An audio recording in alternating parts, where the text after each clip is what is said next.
for the Agile community. www.Agile.FM. Welcome to another episode of Agile.FM. Today I have two guests actually. The two guests are Johanna Rothman and Mark Kilby, and they're both well known in the industry. Johanna has written numerous books.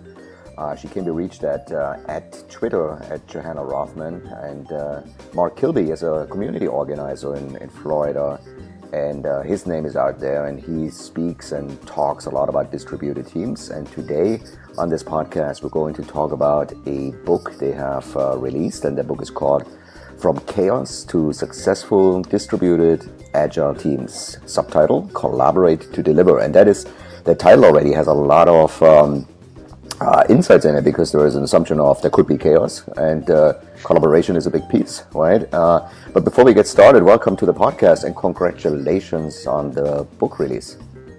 Well, thank you so much. Oh, yes, definitely. Thank you, Joe. Great to be back on again, too. That's true. We podcasted a few years ago on Agile.FM.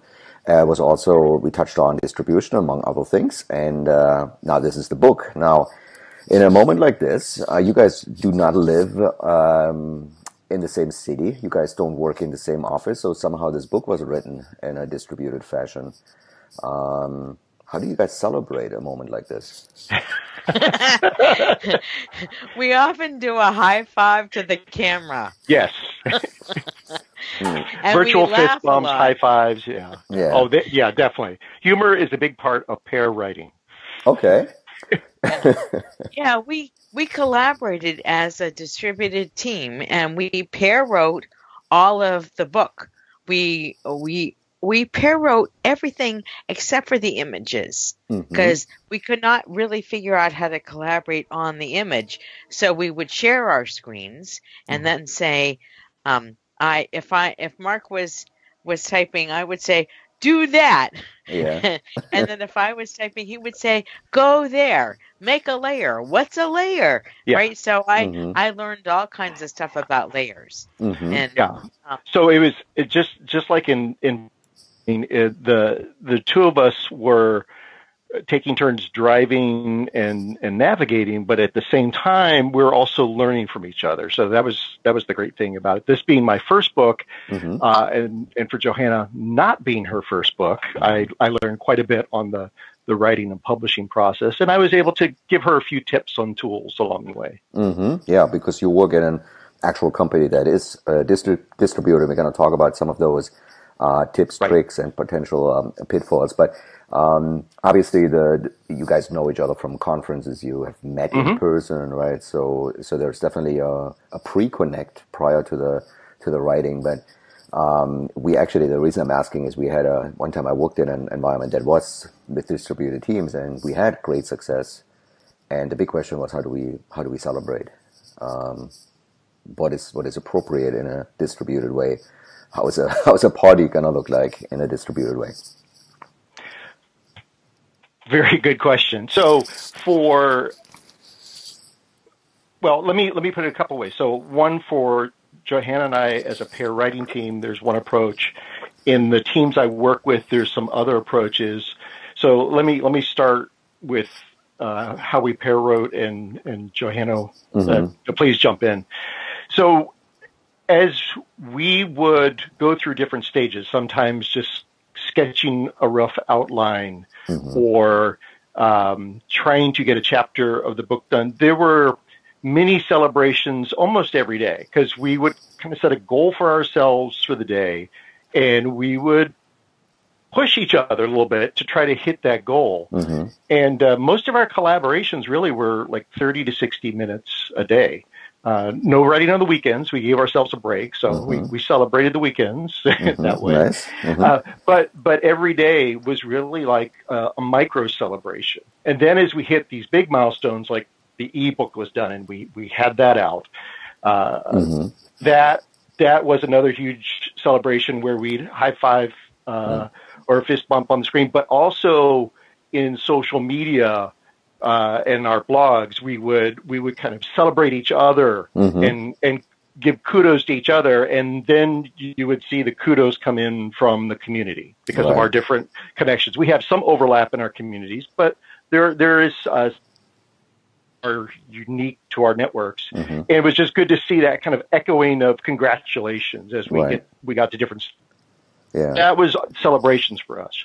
For teams, it's a little bit different. But I want to see if Johanna had anything to add in. So what you noticed about what Mark said is that we were able to finish something every single day. And when I'm a huge fan of small stories, I'm a huge fan of teams being able to finish something every single day. And we lived that. And because we lived that, we didn't need a big celebration, although I'm sure that the next time we see each other in person, we will have a big celebration. But we were able to literally celebrate every single time we worked together. Right. Every single time. And I don't know of too many teams that are able to do that. Yeah. Yeah. And sometimes the celebrations were not about the book, because as we're pair writing, we're writing from our home offices, so we're sharing a little bit of our family context as well. And so sharing kind of what happened and how we were writing the book within that context, there were some celebrations around things that happened with our family. And so we would share that as well. Hopefully as many teams are, because that impacts the work. You cannot detangle the two. Yeah. So Mark, that's a very good point, and I want to possibly dive a little bit deeper into this, because one of the things when I work in very different kind of settings with teams, and many of them have a distributed factor at some point. It's the video camera and somebody working from a home office, right? And there's stuff going on in the background, and there's definitely something you expose by having a video camera in your home office. So how do you respond to teams that are saying we don't want to do this, we just want to do audio, for example? And I actually had a client team one time, they requested that. So it's not really face-to-face if you're looking at the manifesto. Right. So for my teams, I never force video, but I asked them to try to experiment. So early on, when I've worked with different clients, I get that same reaction. There's a aversion to having any cameras on, even if it's within offices. However, it's kind of strange, because if you're in an office, you basically have cameras on you all the time. It's called eyeballs. So you always have people looking at you and watching what you're doing, even if you don't have an open plan. In the home environment, if you have a home office, that's different. Or if you have people working from coffee shops, that's different. So you have to balance, and maybe even have some working agreements on where the person in each space is sitting, how they're controlling the background environment. So for instance, in my home office, we have a separate home office with a door. My wife and I share the space.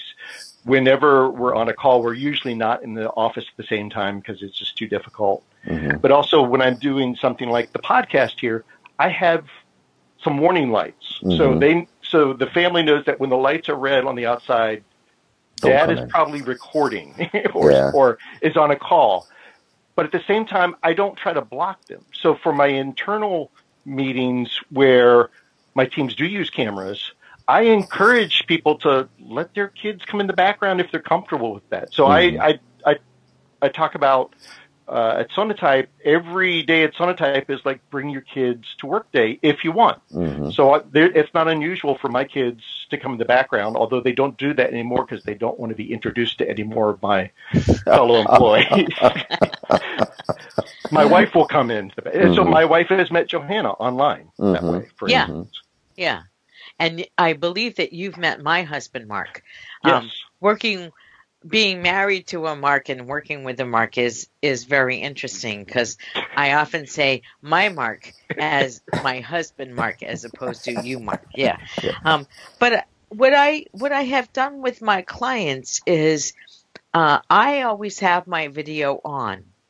And because I model that behavior, they are more likely to turn their video on. Mm-hmm. Not always, Yes. but more likely. Mm-hmm. And when I explain to people that some of my clients have developers with very small New York apartments. Joe, you might live in one of those. Yeah. Maybe yours is larger. But you can kind of see the entire apartment from their one room, and you might not want to show somebody in the kitchen, right? That's so I have asked people if they can turn their monitor around, if that makes sense for them, or to introduce the other person, or to just not worry about it. I'm actually not going to focus on what is happening in the background. Mm-hmm. I'm focusing on the person. Mm-hmm. And I've been searching for a really good metaphor, and the best metaphor I have is dancing. Back when we were all in junior high, nobody wanted to be the first one to dance, right? Everyone was self-conscious. Everyone thought they looked like idiots. Maybe that's just me, but no, that's still true. That's a universal thing, yeah. Mm-hmm.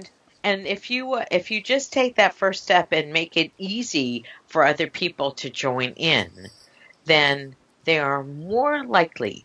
Now, the only time I actually insist on video, where I have a real request and I might have a private one-on-one conversation with somebody if they do not turn on their camera, is for a retrospective.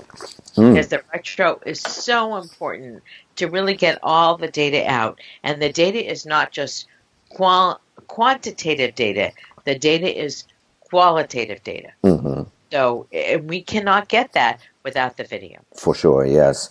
I had once worked with a client, and in your book you actually showing the difference between dispersed and distributed, etc., right? But there was one time a team that was dispersed, everyone in a different location, and they had an event once a year, where they came together for 1 week at one city in the United States, where they all met for 1 week and they strategized and they worked together and also played and had fun. So they always picked a different city. Is that an admission that distribution or dispersion in this case doesn't work? If a team decides on doing this, meeting in person? So I think it means it does work, but we need to reconnect as humans. Mm-hmm. And just working in a distributed fashion or a dispersed fashion is not enough. Mm-hmm. We need that coming together to rebuild trust, to rebuild the human connection, to actually make sure that we are doing the small talk, the little interconnectedness that creates the human connection between. And to add to that, and I'm glad you asked this question. I've certainly worked with co-located teams, although most of my experience is with distributed. But when I've been on off-site meetings with co-located teams, I've noticed it's almost all business. It's all, let's get to the work and then get back to our office. Mm-hmm. With our distributed teams, especially the ones I'm working with now, when we bring everyone together, it's really a gathering of community. It's just a very different feel. And even in the meetings, there's a lot of socialization that I see that happens. Mm-hmm. So most of the face-to-face gatherings that I host now are usually run with open space so that people set their own agenda. They could easily move from breakout to breakout. But with that, there's also socialization that's happening throughout, and people connecting or even reconnecting. So one of the things that we try to do is when we know we have some new hires coming on board, we want to integrate them by bringing them in as close to one of those gatherings as we can, so they get to not only meet their team, which they'll mostly see via camera, if the team chooses that. And most of my teams do. But they get to meet everyone else that they might interact with. And now it's easier for them to reach out, whether it's via chat or email, or they come across them on another video meeting. That's yet another way to do that. Another extension of that is, how do you carry that socialization into the virtual space? So it can be something simple as, the water cooler channel, which a lot of companies do. And what was interesting at Sonatype is a couple of years ago, we decided that was getting too crowded, so we started special interest groups. I've lost count of how many of those we have now. Some are technology-based, like different languages and things, or there's like an Arduino group, for instance. But some are like a parents group or a travelers group. And there's so many, I can't even keep up with them. But the interesting thing about that is, even if they haven't met some of these people on a meetup, they might have an opportunity to work with them later. We always try to give opportunities to change teams so that people are always working something that motivates them. And they probably interacted with those people on one of those SIG chat channels or met them in a meetup. So there's a connection there still, just as if you bumped into them in a physical office space. And one thing we actually recommend in the book is that you bring your teams together for a week or two at the very beginning, if you can, or at some point during the project, so that they can learn how to work as a team without the forces of distance and time separating them. So how do you learn how to work? How do you know that I am an eye roller and sarcastic and Mark is this easygoing guy without making it easy for us to learn that? Right? We already knew a little bit about each other before we started to write together, but we learned a lot more about that as we wrote together. So we already had trust and psychological safety. But if you just say you and you're a team, I don't know how you do that. Interesting, yeah. So there's definitely the connect between people, right? So the water cooler, the coffee corner area, there's got to be space like this, because it cannot be all like, work. And coming to this work thing is, this is one thing, follow the sun, like aligning work according to time zones. Is that basically debunked for creative, innovative work? Is that still something you found in your research for this book? The teams are still doing this. I think this was a 1990s thing, right? Oh yeah, it was very big in the 90s, and it never really worked. And it can work if you have handoffs, but it's not an agile approach. Yes. So you have to decide. Do we want the benefits of an agile culture, of an agile approach, or do we want follow the sun? I have not yet seen follow. We have one anecdote of something like follow the sun, but it did not many time zones. That's all we've ever seen, right? So one partial success in over 20 years? Doesn't justify a recommendation for this approach, right? Yeah, not from me. Yeah. and we're not going to say that everyone should go distributed. That's not what we're saying. We know there's others out there that are kind of heading that way.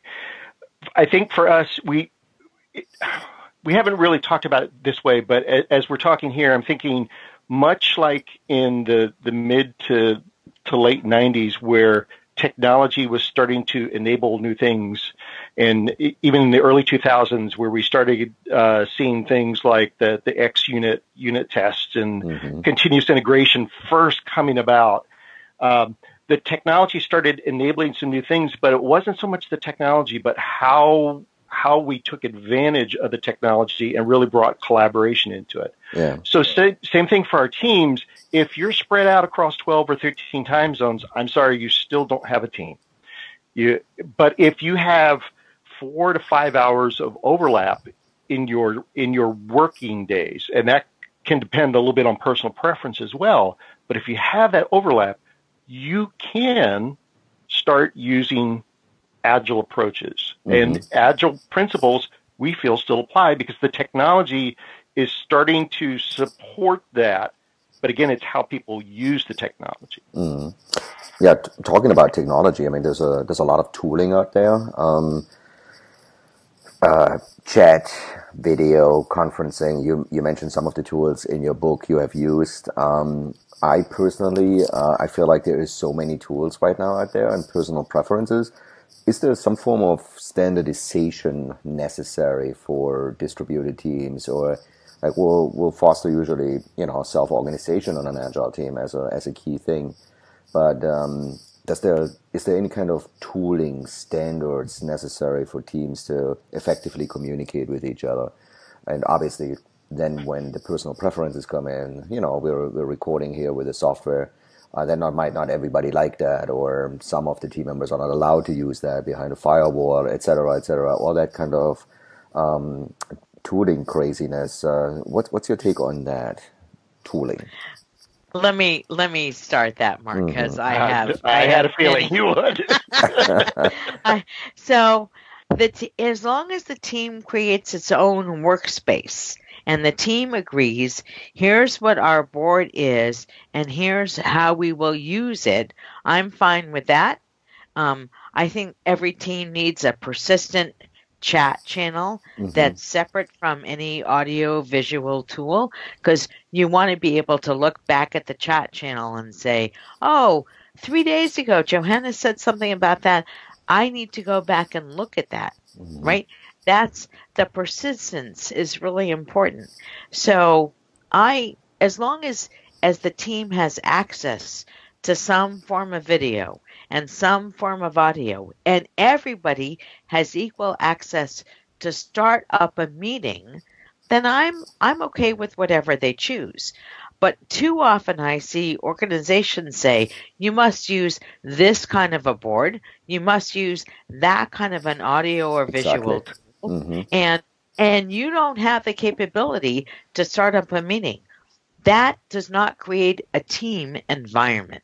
That creates a hierarchical environment, which does not serve anybody at any time. Certainly not an agile team. Right.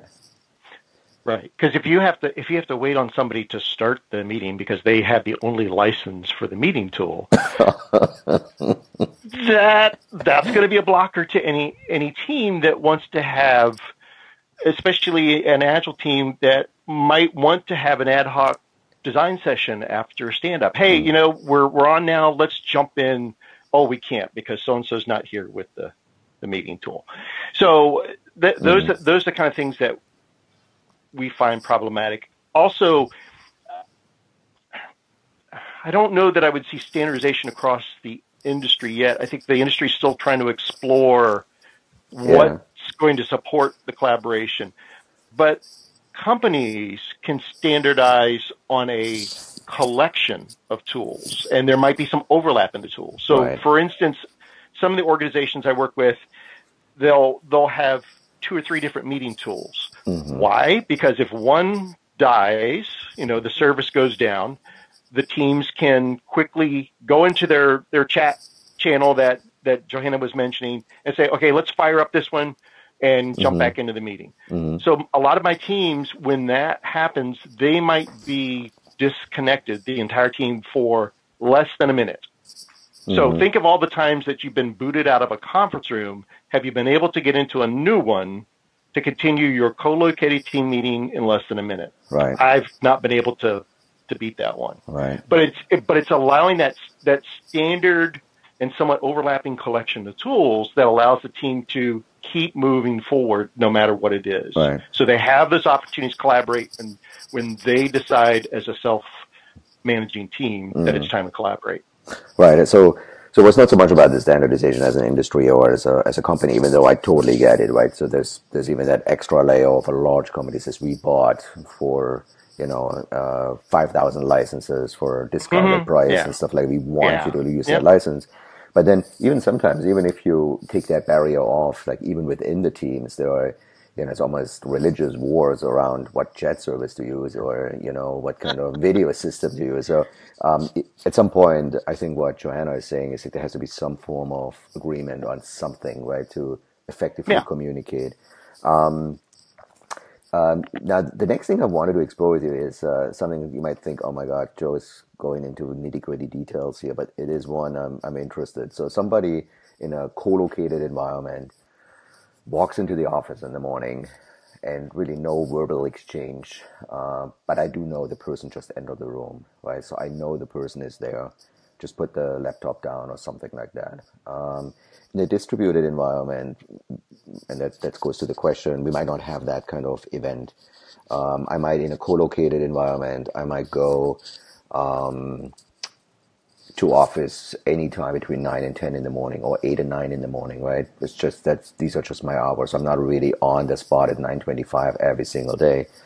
But then obviously in a distributed environment where we might not be in the same time zones with overlaps, etc., that might cause a possible challenge. I don't know if you encountered any of that and what your advice would be. So we strongly advocate that a team create working agreements about their hours. And we offer a tool in the book called the Seeing Your Hours of Overlap time zone chart.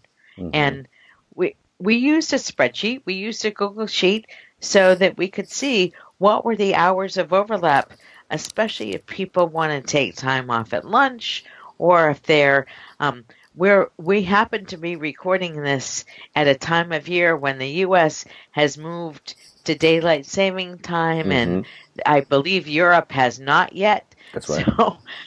So that would change the hours of overlap for a given team.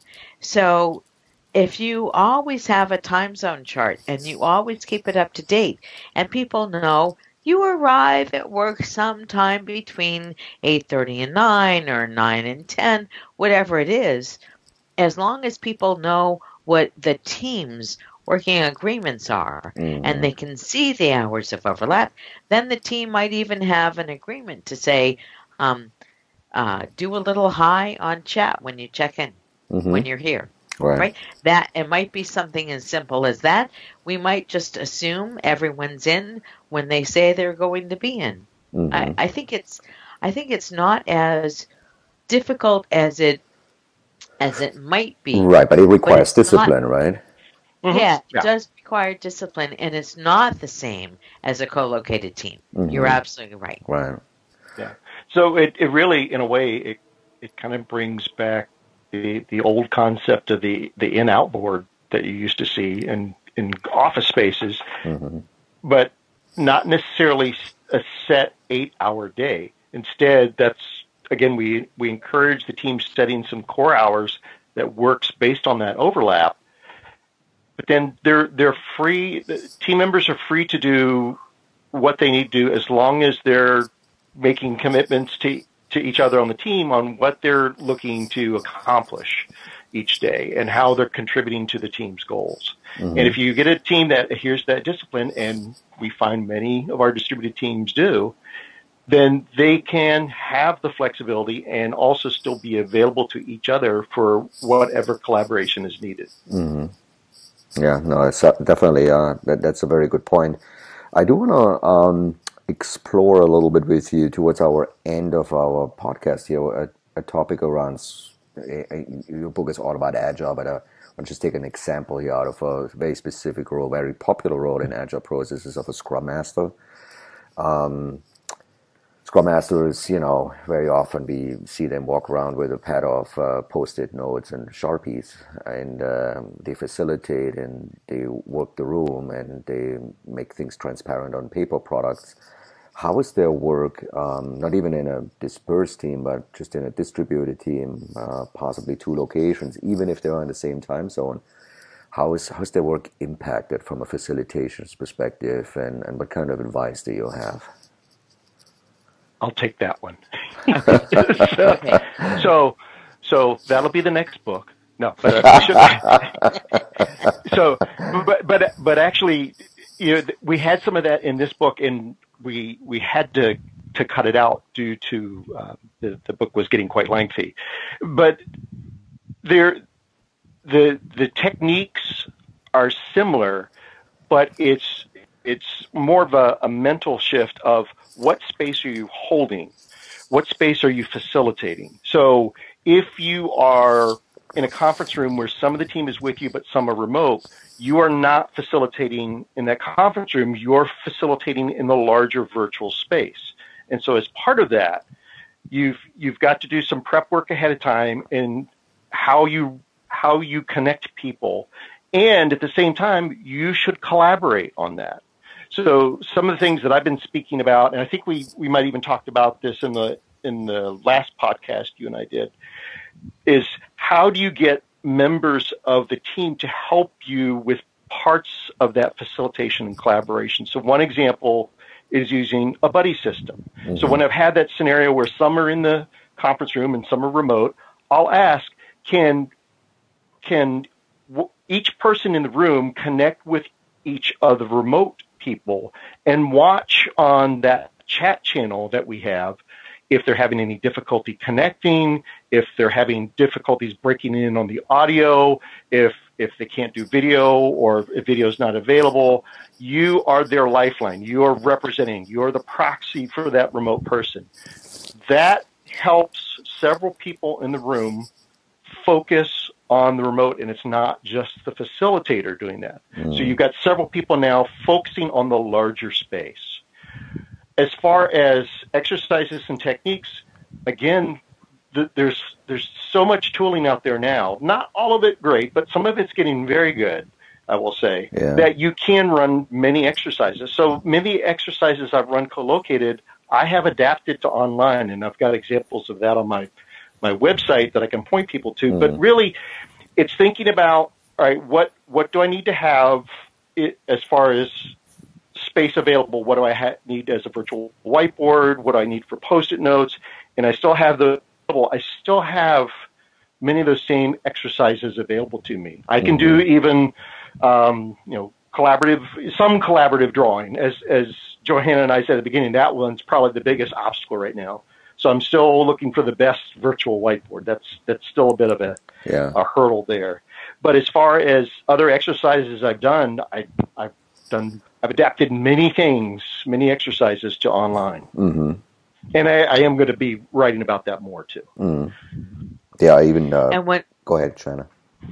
And what I found is that the Scrum Master really has to act as much more of a coach and facilitator, because otherwise you lose the Agile approach. It becomes a lot more command and control. That's right. Yeah. And I think it's so hard for especially new Scrum Masters to say, how do I facilitate the people as opposed to impose help on them? Because especially, I will freely admit this, back in my early Scrum days, I was kind of an imposer because I had all the answers. I know you're so surprised to hear me say this, but it's once I moved from imposing help to really facilitating other people, the team got a lot better. So everything is, well, maybe almost everything. All the techniques you use now as a facilitator will work, but how you apply them is really different.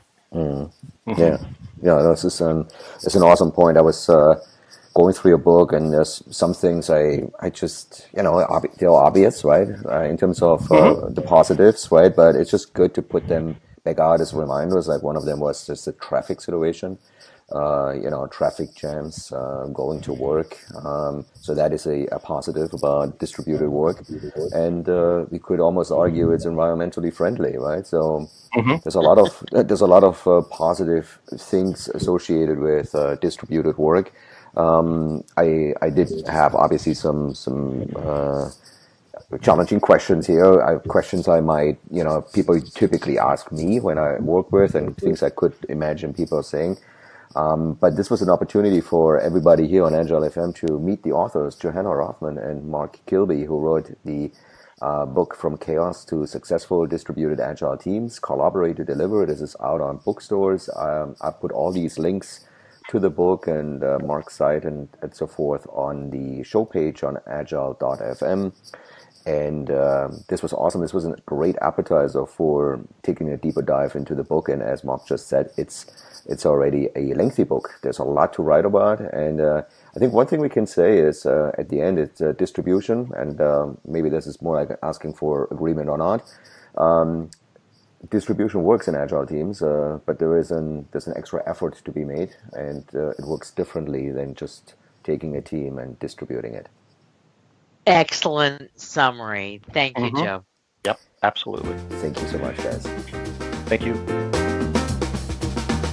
Thank you for listening to Agile FM, the radio for the Agile community. I'm your host, Joe Krebs. If you're interested in more programming and additional podcasts, please go to www.agile.fm. Talk to you soon.